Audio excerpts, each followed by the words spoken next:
We've been hearing a lot about critical race theory lately, and a lot of people are wondering what it is. Pure and simply, it's a code word for anti-white racism. Critical meaning to criticize, the race part means the white race, and it's literally just attacking white people and blaming them for all of the problems in the lives and communities of non-white people. And it's the Democrats' favorite tactic to silence their opposition by smearing them as racist. Until recently, most people have been afraid to denounce critical race theory for perpetuating systemic racism against white people because just the mere mention that some black people may be racist against whites is considered to be the cardinal sin of American politics. Speaking the truth out loud today is very dangerous. As you know, you can be censored on social media or completely canceled because certain facts, statistics, and opinions are obstacles in the path of the Marxist agenda, and they certainly don't want anything getting in their way. Also, since society is filled with a bunch of snowflakes, certain facts and opinions hurt their little feelings. And so over the weekend, when there was a mass shooting in Austin, Texas, where 14 people were injured, the Austin American-Statesman, the largest newspaper in the state, one of the biggest ones in the country, refused to describe the suspect, who at the time was still at large because, well, he was black and had dreadlocks, and they didn't want to perpetuate certain racist stereotypes. Surprisingly, a growing number of conservatives aren't just talking about critical race theory, systemic anti-white racism.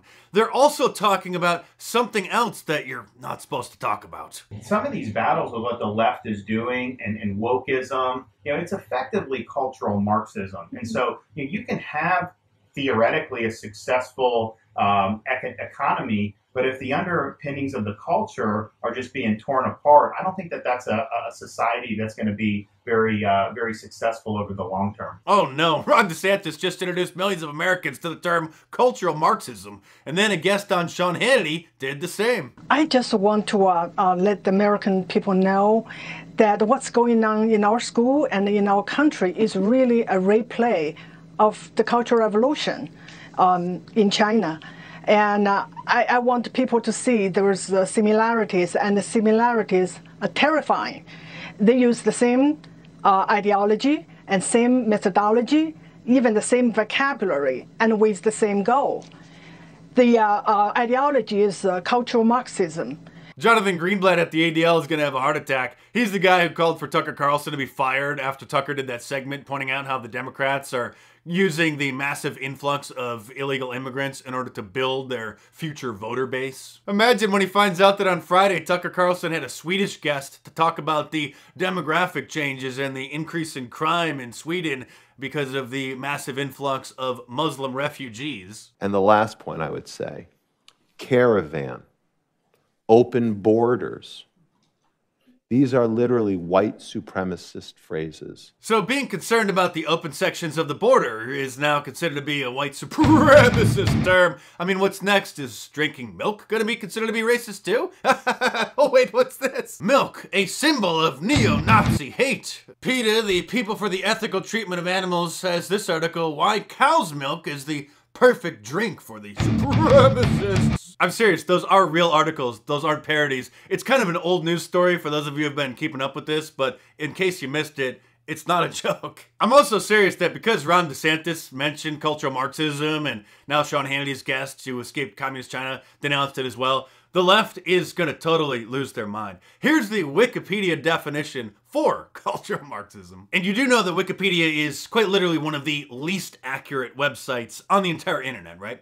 Here's what they have to say. This is the official dictionary Wikipedia definition. Cultural Marxism is a far-right, anti-Semitic conspiracy theory which claims Western Marxism as the basis of continuing academic and intellectual efforts to subvert Western culture. The conspiracists claim that an elite of Marxist theorists and Frankfurt School intellectuals are subverting Western society with a culture war that undermines the Christian values of traditionalist conservatism and promotes the cultural liberal values of the 1960s counterculture and multiculturalism, progressive politics, and political correctness misrepresented as identity politics created by critical theory. All that's just a conspiracy theory, though. What are you going to believe, your lying eyes or Wikipedia? Meanwhile, MSNBC is totally not trying to undermine our country and our culture by calling Republican members of the House and Senate terrorists and demanding that they be thrown in prison because of the mostly peaceful protest at the Capitol on January 6th. What happened on January 6th is domestic terrorism. What have we learned from our experience with international terrorism? In order to address that problem, arresting low-level operatives is merely a speed bump, not a roadblock. In order to really tackle terrorism, and this time domestically, you've got to attack and dismantle the command and control element of a terrorist group. And unfortunately, and I know this is painful to hear, that may mean people sitting in Congress right now, people in and around the former president. That's how you do this. Otherwise, recruitment, inciting, and cult-like leadership continues to recruit people to violence. I wasn't being hyperbolic when I said that literally every single day for the next 3.5 to 4 years, the mainstream media and the Democrats are going to be complaining about January 6th. And on Saturday, Alex Jones was trending on Twitter again because Democrats remembered that he was in Washington, D.C. on January 6th. Of course, he didn't go in the Capitol. He didn't do anything wrong. He was part of a peaceful protest, part of his own rally. But they remembered that he was there, and so he started trending on Twitter from people demanding that he be thrown in prison too. And because I watch CNN so that you don't have to, I noticed that Dana Bash did an interview with Cow Farts for Brains, Alexandria Ocasio-Cortez, and she looked noticeably uncomfortable because she probably went to college wanting to be an actual journalist, but ended up working for CNN and now is interviewing somebody who knows less about politics than a high school student council member. And I also believe that that the opposition to big money and dark money, you know, you have the Koch brothers and associated organizations from the Koch brothers really doing victory laps about Joe Manchin's opposition to the filibuster. I think that it's...